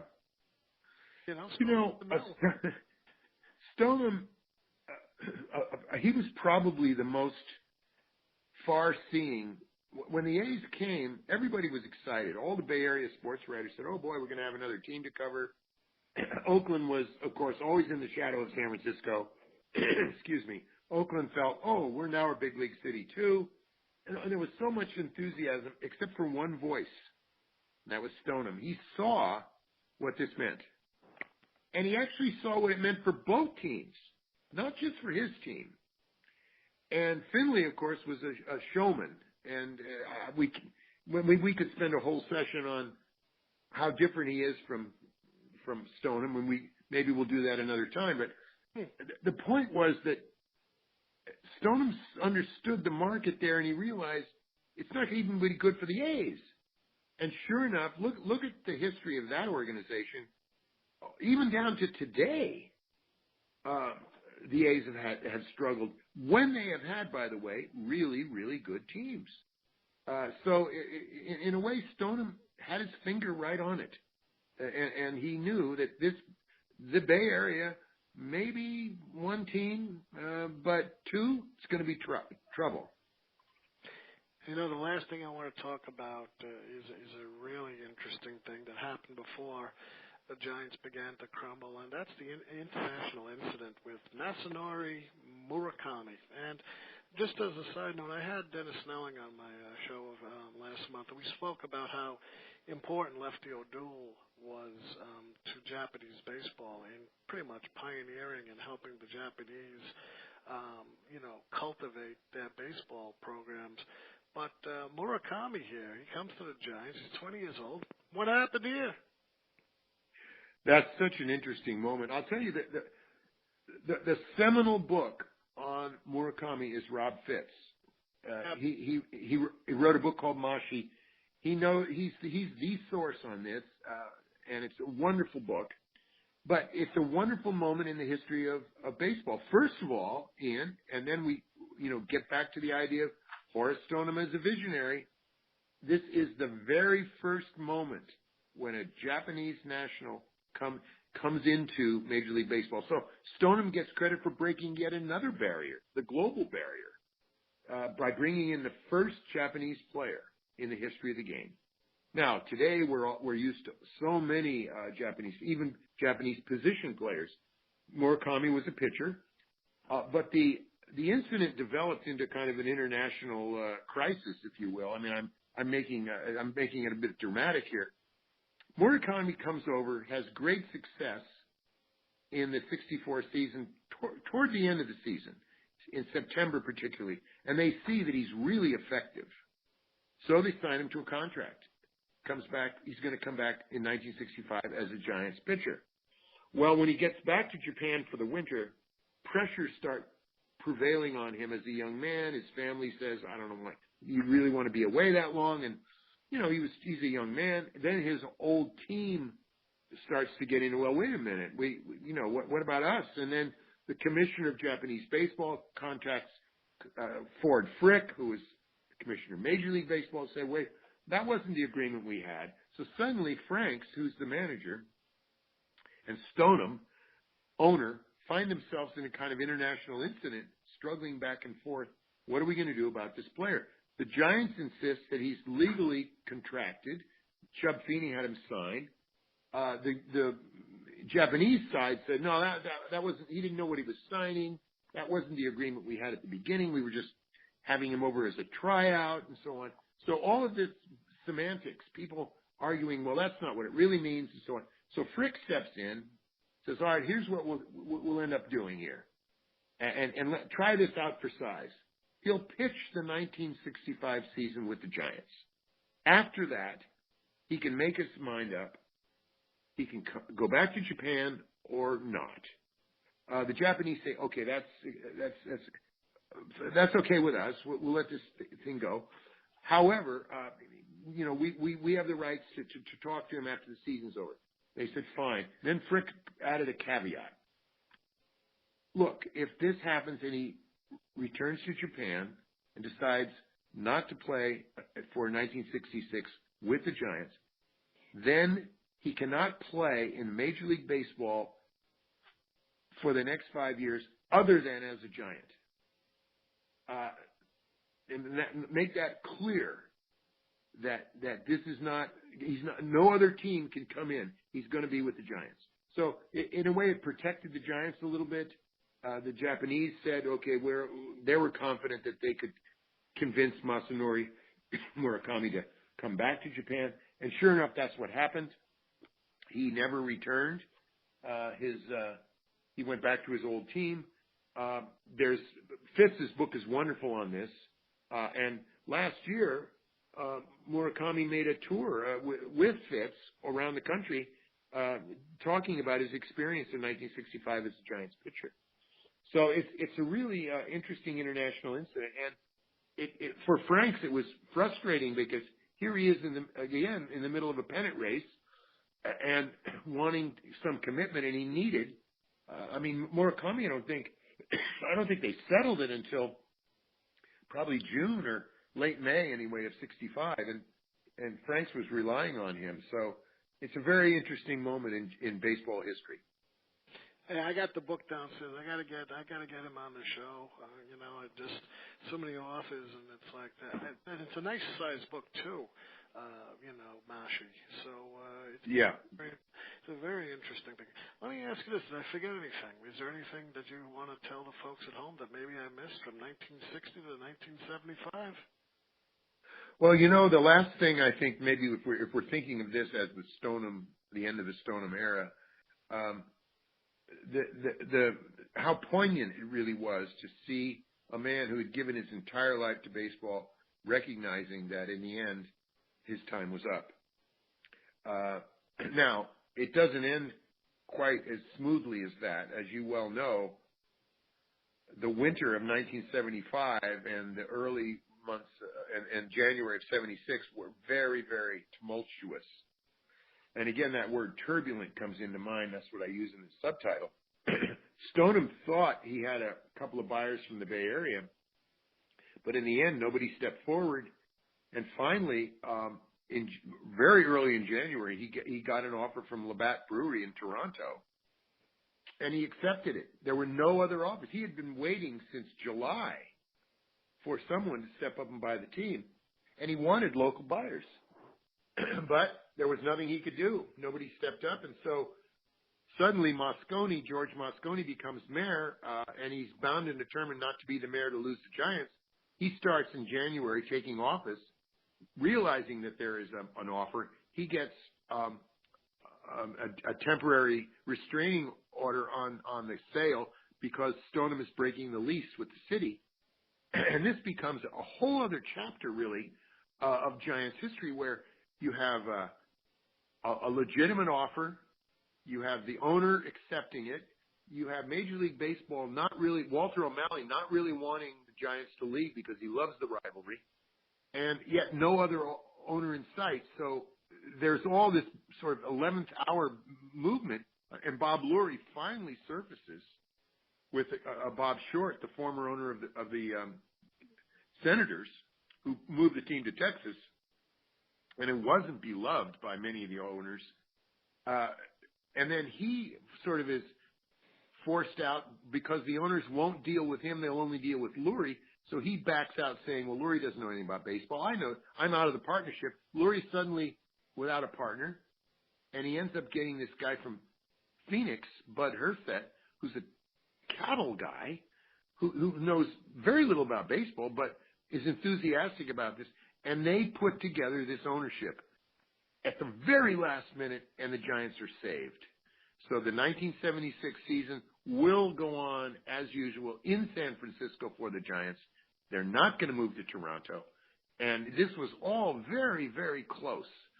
They almost left town, and that would have been heartbreaking for Stoneham, I think. And we're going to continue next time. Look, Robert, I hope you had a good time on the show.